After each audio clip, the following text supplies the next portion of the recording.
Hey everyone, welcome back to my channel of doctor Sakshi Barnwal. बच्चों, आज हम आए हैं ह्यूमन रेस्पिरेटरी सिस्टम के बारे में बात करने। Breathing and exchange of gases chapter हमने कल शुरू किया था, उसका नेक्स्ट सेशन आज हम करने वाले हैं जिसमें हम रेस्पिरेटरी सिस्टम के बारे में पढ़ेंगे। तो चलिए स्टार्ट करते हैं। Let me introduce myself, जो लोग मुझे नहीं जानते हैं। मेरा नाम है doctor Sakshi Barnwal and I am a BDS gold medalist from MS Ramaiah dental college. So apart from being a dentist, I am a very passionate educator, a social worker, a COVID warrior and many more। तो बच्चों, मेरा एक Telegram channel है, जिन्होंने अभी तक नहीं join किया जल्दी से ज्वाइन कर लीजिए। इसका लिंक यहाँ पे दिया है, लिंक नीचे डिस्क्रिप्शन बॉक्स में भी दिया हुआ है, साथ साथ इंस्टाग्राम का भी लिंक है जिसके थ्रू आप मुझसे कनेक्ट कर सकते हैं। और इस टेलीग्राम ग्रुप पे आपको सारे notes, hand written notes, updates, quizzes, everything you will get and also a very interactive platform. तो बच्चों, हम बात करें ह्यूमन रेस्पिरेटरी सिस्टम की। कल हमने बात किया था हमारा जो एक्सचेंज ऑफ गैसेस होता है उसके पहले जो कंडक्टिंग चैनल आएगा उन सब में क्या क्या इंक्लूडेड है। तो आज उसको डेप्थ में पढ़ने वाले हैं। तो हमारे रेस्पिरेटरी सिस्टम में बहुत सारे पार्ट्स होते हैं। तो उन पार्ट्स को सबसे पहले हम देखेंगे। हमारे रेस्पिरेटरी सिस्टम का सबसे ज़्यादा आउटर सेक्शन है हमारा एक्सटर्नल नॉस्ट्रल, जहाँ से आपका रेस्पिरेटरी सिस्टम शुरू होता है। यानी कि ये जो पेयर ऑफ आपके नोज के बाहर स्लिट्स हैं, ये दोनों क्या है, नॉस्ट्रल्स हैं, जिसके थ्रू आप एयर को इनहेल या एक्सहेल करते हैं, राइट। तो ये नॉस्ट्रल्स के थ्रू ही नेजल चैम्बर के अंदर आपकी एयर जाती है। तो these are the external layer, जिसको हम नॉस्ट्रल बोलते हैं। इस नॉस्ट्रल के जस्ट अंदर आपका नेजल चैम्बर होता है, जिसके अंदर बहुत सारे छोटे छोटे हेयर प्रेजेंट होते हैं। अगर आप अपने नोज को ध्यान से देखेंगे मिरर के अंदर, तो अंदर आपको बहुत छोटे छोटे हेयर्स दिखते हैं, ठीक है। तो ये नेजल चैम्बर होता है, जिसके अंदर छोटे छोटे हेयर्स प्रेजेंट होते हैं, जिसके थ्रू एयर फिल्टर आउट होती है उन हेयर्स के थ्रू। बीच में प्रेजेंट होता है एक नेजल सेप्टम। ये रहा आपका नेजल सेप्टम।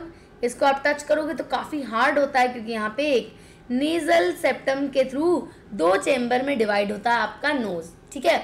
इधर एक राइट एक लेफ्ट, राइट, दो तरह के चेम्बर्स में डिवाइड होता है और ये नेजल सेप्टम दोनों चैम्बर्स को डिवीजन का काम करता है। चेम्बर्स जो है किस चीज़ से लाइंड होते हैं, सूडो स्ट्रेटिफाइड सिलिएटेड एपिथेलियम के थ्रू, जिसके थ्रू एयर फिल्टर होती है और उसमें म्यूकस के थ्रू उसको मॉइस्ट भी किया जाता है। यस, तो आपके जो नेजल चेम्बर है उनका बहुत इंपॉर्टेंट रोल होता है। देखिए, सबसे पहला काम ये करते हैं, वो छोटे छोटे हेयर की वजह से ये सूडो स्ट्रेटिफाइड सिलिएटेड एपिथेलियम, इसमें छोटी छोटी सीलिया प्रेजेंट होती हैं, हेयर लाइक प्रोजेक्शन होते हैं, जिनके थ्रू आपकी एयर फिल्टर आउट होती है। उसके बाद आता है आपका म्यूकस लेयर, जिसके थ्रू आपकी एयर को मॉइस्चन किया जाता है, उनमें नमी दी जाती है इस म्यूकस के थ्रू। तो कई बार अगर आपको जब बहुत ज़्यादा सर्दी जुकाम हो जाता है तो आपके नाक से नेजल डिस्चार्ज निकलता है, राइट, उसके साथ म्यूकस भी निकलता है, तो वो स्टिकी बनाता है, किसी भी चीज़ को मॉइस्चन कर देता है। क्लियर है? चलिए, इसके बाद आएगा हमारा इंटरनल लेयर्स, यानी कि जब हमारा नेजल चैम्बर के थ्रू अंदर जाएगा, उसके बाद जो most posterior part of our nose है उसको हम कहते हैं इंटरनल लेयर्स। जिसके बाद डायरेक्टली ये नेजोफैरिंग्स, जो कि फैरिंग्स का पार्ट है, हमारे नोज और फैरिंग्स के बीच का एक इंटरमीडिएट स्पेस है, उसको हम नेजोफैरिंग्स कहते हैं, जो कि फाइनली नेजोफैरिंग्स में ओपन होता है। तो पोस्टीरियर पार्ट हमारे नेजल चैम्बर का क्या है, इंटरनल लेयर्स, जो कि नेजोफेरिंग्स में खुलता है। जहाँ की हमने बात की, फेरिंग्स जो होता है वो कॉमन ओपनिंग होती है हमारे ओरल कैविटी और नेजल कैविटी की, राइट। तो हमारे नेजल कैविटी का जो पार्ट बनता है फेरिंग्स, उसको नेजोफेरिंग्स कहते हैं, और जो फेरिंग्स का पार्ट ओरल कैविटी का पार्ट बनता है उसको ओरोफेरिंग्स कहते हैं, जो कि ओपन होता है एक कॉमन फेरिंग्स के थ्रू, ठीक है।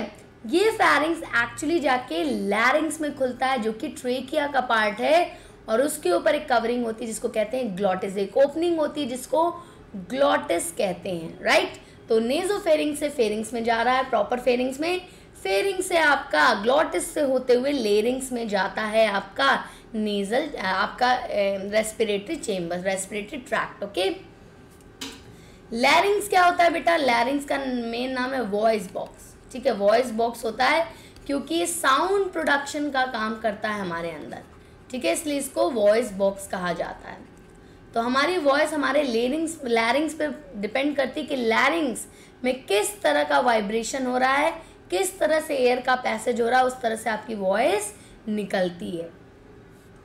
ग्लॉटिस की जब हम बात करें तो लैरिंग्स के जस्ट ऊपर एक ओपनिंग होती है जो फेरिंग्स और लैरिंग्स को कनेक्ट करती है, जिसका नाम होता है ग्लॉटिस। ये नॉर्मली तो ओपन रहती है, बट जब आप खाना खा रहे हैं, जब आप कोई भी अपना खाना स्वैलो कर रहे हैं, तो ये ग्लॉटिस एक स्लिट लाइक अपर्चर जिसका नाम है एपीग्लॉटिस, एक मस्कुलस आपका स्ट्रक्चर होता है, कार्टिलेजिनस फ्लैप होता है जो कि इस ग्लॉटिस को जाके बंद कर देता है, इसका नाम है एपीग्लॉटिस, और खाने को ट्रेकिया में जाने से बचा लेता है। तो नॉर्मली ग्लॉटिस ओपन होता है, लेकिन ड्यूरिंग स्वैलोइंग ऑफ फूड ये एक कार्टिलेजिनस फ्लैप के थ्रू, दैट इज एपीग्लॉटिस, उसके थ्रू बंद हो जाता है। ठीक है, एपीग्लॉटिस क्या कर रहा है? Closes the glottis to check the entry of food during swallowing, as simple as that. इसके बाद आएगा हमारा लैरिंग्स। लैरिंग्स क्या होता है? एडम्स एप्पल के नाम से भी इनको जाना जाता है वॉइस बॉक्स के अलावा। एडम्स एप्पल क्यों कहते हैं? अच्छा आपने लड़कों को अगर ध्यान से देखा, लड़के अगर अपने आप को देखें तो उनके जो नेक पे एक अजीब सा पॉइंटेड स्ट्रक्चर यहाँ पे प्रेजेंट होता है। ठीक है, एकदम से इसको कंठ कहते हैं बहुत लोग। ठीक है, वो एकदम उभरा हुआ सा निकलता है, लेकिन वही कंपेयर टू गर्ल्स में इतना प्रोमिनेंट वो नहीं दिखता है। क्या होता है वो एडम्स एप्पल है, वो हमारा लैरिंग्स है, जो कि मेल्स में या मेन में ज़्यादा प्रोमिनेंट होता है as compare to females. Okay, तो ये किस काम में मदद करता है? साउंड प्रोडक्शन में, वॉइस के प्रोडक्शन में। क्लियर है?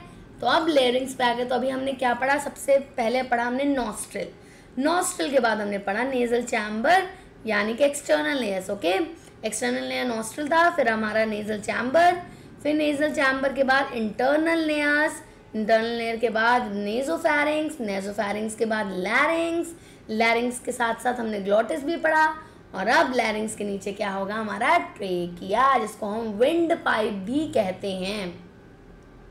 विंड पाइप क्यों कहते हैं ट्रेकिया को? बताइए। विंड पाइप इनका नाम क्यों रखा गया? क्योंकि ये एयर को पैसेज दे रही है, इसलिए इनका नाम विंड पाइप है।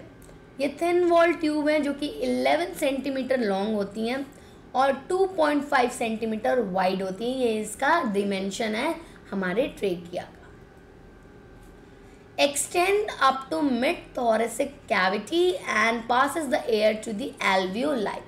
तो हमारा जो ट्रेकिया है वो नेक के थ्रू जाते हुए मिड थोरेसिक कैविटी में ख़त्म हो जाता है, यानी कि 5th वर्टिब्रा ऑफ ह्यूमन में वो डिवाइड कर देता है इनटू ब्रोंकाई।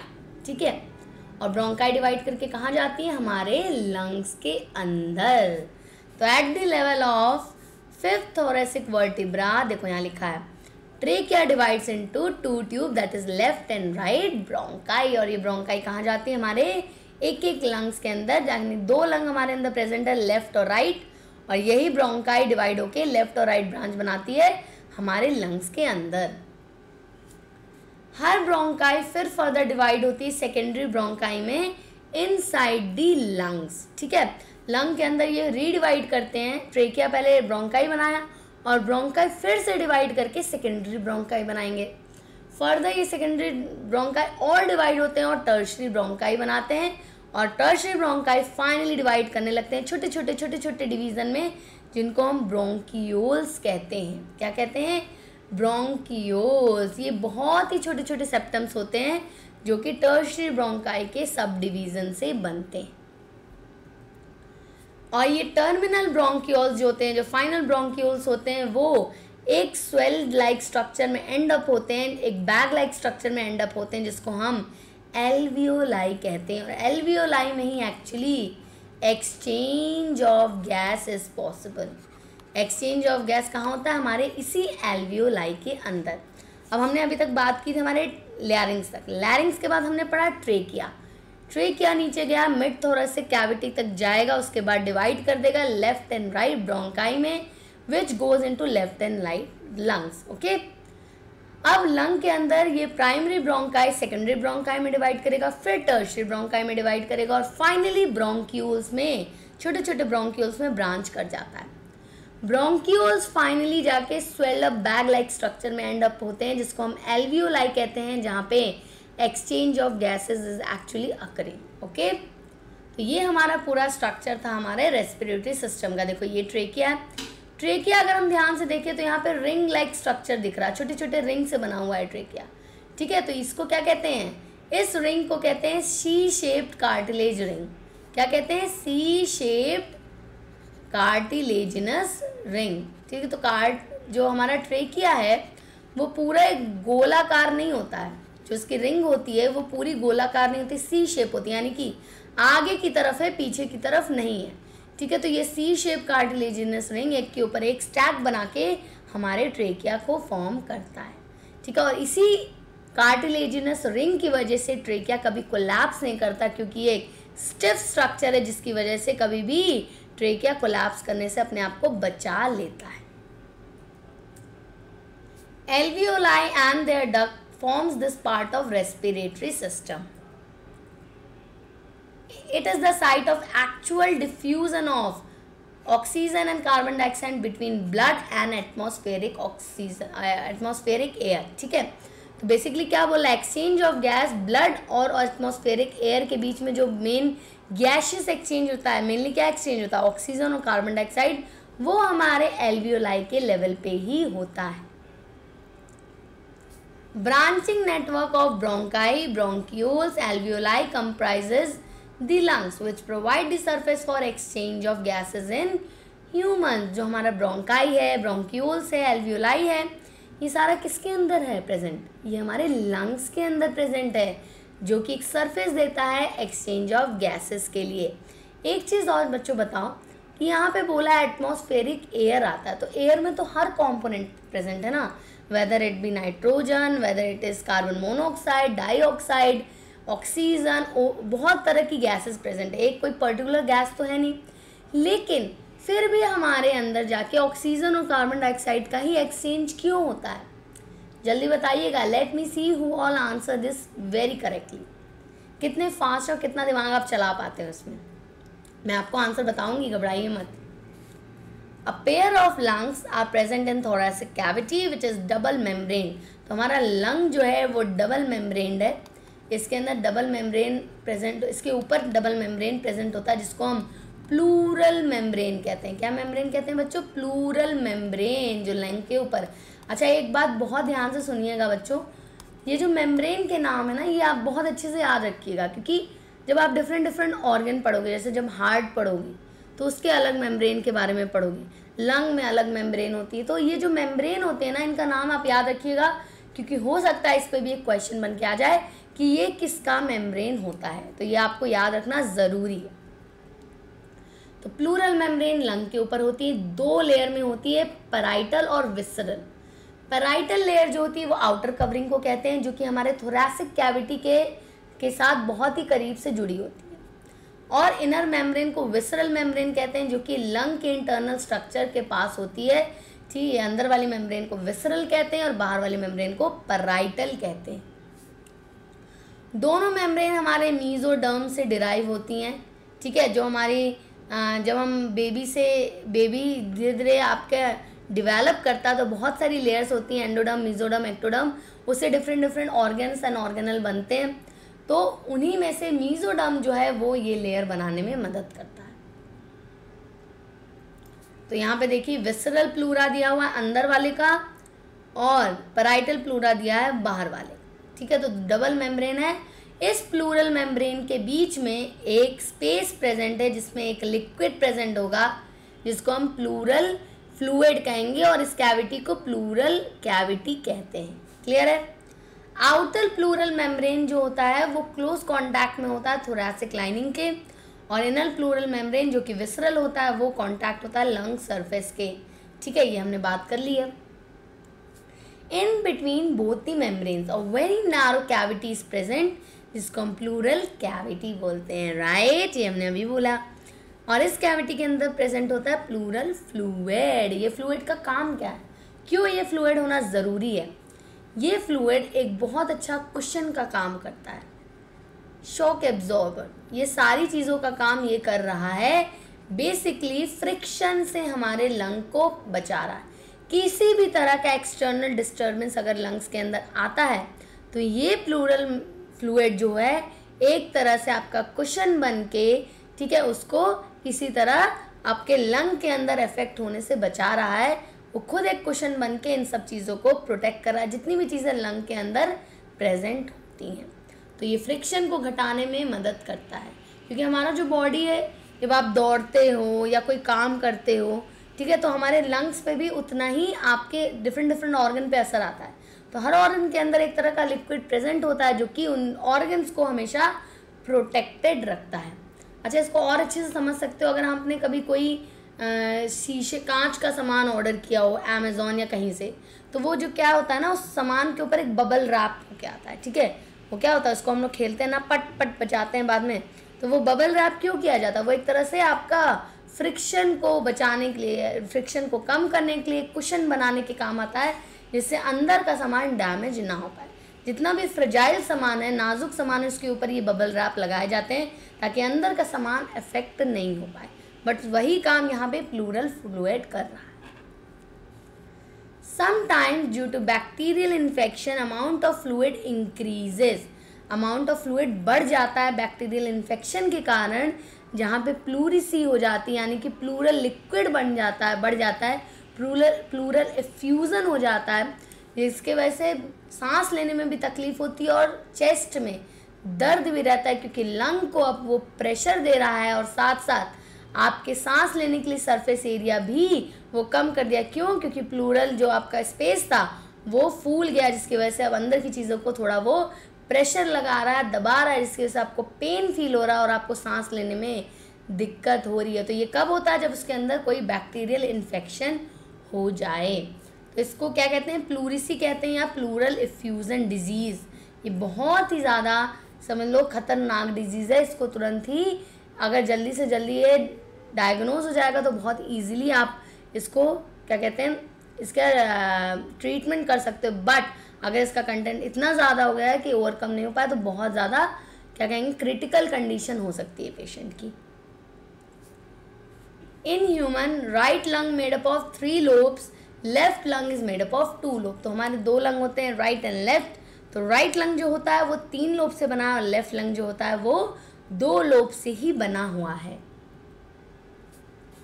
तो राइट लंग में क्या क्या है आपके? Anterior lobe, middle lobe and posterior lobe. वहीं लेफ्ट लंग में क्या है?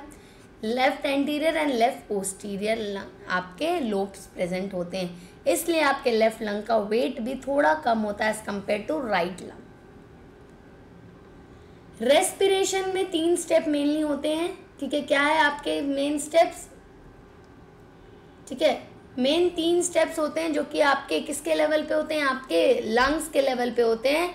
उसके बाद 2 स्टेप होते हैं जो आपके सेलुलर लेवल तक ले जाएंगे, ठीक। तो पहला स्टेप आपका आएगा breathing and pulmonary ventilation by atmospheric air is drawn in and CO2 rich alveolar air is released out. तो लंग के थ्रू आपकी एटमॉस्फेरिक एयर अंदर आ रही है और CO2 को बाहर एक्सपेल आउट किया जा रहा है, जो कि एक नॉर्मल प्रोसेस जिसको ब्रीदिंग कहते हैं उसके थ्रू होता है। ब्रीदिंग एंड रेस्पिरेशन के बारे में हमने लास्ट सेशन में बहुत अच्छे से बात की है। उसके बाद होता है diffusion of gases across the alveolar membrane. अब क्या होता है, ये जो ऑक्सीजन अंदर आया होगा और ब्लड जो सेल से वापस कार्बन डाइऑक्साइड लेके आया होगा हमारे लंग तक, उनमें एक्सचेंज ऑफ गैसेस होता है। यानी कि अब वो जो ब्लड आपके सारे सेल से कार्बन डाइऑक्साइड इकट्ठा करके लंग तक आया होगा, वो लंग को CO2 वापस कर देगा और वहाँ से फ्रेश ऑक्सीजन लेके वापस से आपके सेल की तरफ जाएगा, यानी कि transport of gases by blood. तो अब गैसेस का ट्रांसपोर्ट होता है ब्लड के थ्रू। और finally diffusion of O2 and CO2 between blood and the tissues, यानी कि सेल्स और टिश्यूज तक जब ये जाता है तो वहाँ पे फिर से एक्सचेंज करता है और वहाँ पे एक्सचेंज करने के बाद ऑक्सीजन सेल यूटिलाइज कर लेता है इन एरोबिक रेस्पिरेशन। जो हम एरोबिक रेस्पिरेशन हम प्लांट में बहुत अच्छे से पढ़ेंगे, जिसकी वजह से कैटाबॉलिज्म होता है, कार्बन डाइऑक्साइड रिलीज होता है और साथ साथ रिलीज होती है ATP, जो कि एनर्जी का एक बहुत ही इंपॉर्टेंट कॉन्स्टिट्यूएंट है हमारे बॉडी के अंदर, राइट। एनर्जी किस फॉर्म में हमारे अंदर जनरेट होती है? In the form of ATP। वो किसके थ्रू हो रही? इसी ऑक्सीजन के थ्रू, जब सेल आपका ग्लूकोज पे एक्ट करके उनका कैटाबॉलिक एक्टिविटी करता है और CO2 रिलीज करता है तब एटीपी का प्रोडक्शन होता है। क्लियर है? तो ये सारे स्टेप थे जो रेस्पिरेशन में इन्वॉल्व होते हैं और इन्हीं को हमको अच्छे से समझना और पढ़ना है। क्लियर है? तो अभी का सेशन इतना ही। नेक्स्ट सेशन में हम बहुत अच्छे से देखेंगे एक्सपायरेशन, इंस्पायरेशन और हमारे लंग के अलग अलग कैपेसिटीज़ क्या होती हैं, रेसिडुअल वॉल्यूम क्या होता है, ये सारी चीज़ों के बारे में जानेंगे। और अगला सेशन बहुत ही ज़्यादा इम्पॉर्टेंट है, बहुत ही ज़्यादा। ठीक है, तो बच्चों अब मैं पूछने वाली हूँ आपसे 2 सवाल, जिसका जवाब आपको देना है नीचे कमेंट सेक्शन में। मैं देखती हूँ कौन सबसे सही और कौन सबसे सही जवाब देता है। बच्चों एक बात और, अगर आपको सेशन अच्छा लगा है तो जल्दी से लाइक कर दीजिए, शेयर कर दीजिए एंड डेफिनेटली सब्सक्राइब ज़रूर कर दीजिएगा अगर अभी तक नहीं किया है, और बेल आइकन दबा दीजिएगा ताकि आपको पता रहे कि मैम के सेशन लाइव कब आ रहे हैं। वैसे मेरे सेशन रोज 12 बजे लाइव होते हैं। Okay, here is the first question. Pleura is a layer covering. Pleura किस चीज़ की कवरिंग को बोला जाता है? This is the first question. And second question is which of the following prevents collapsing of trachea. Trachea को collapse करने से कौन सा स्ट्रक्चर बचाता है? बहुत इजी क्वेश्चन, दोनों मैंने बहुत ही अच्छे से आपको समझाया है। तो I will be waiting for your answers and revert back to you. Till then के लिए बच्चों thank you so much. Like, share and subscribe and hit the bell icon.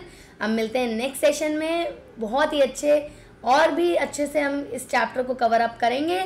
जुड़े रहिएगा और अपने फ्रेंड्स के इसको बताते रहिए और शेयर करते रहिए, और जितनी भी अपडेट्स आती रहेंगी मैं आप तक पहुंचाती रहूँगी। Okay, so keep learning and we will meet in the next session. Thank you.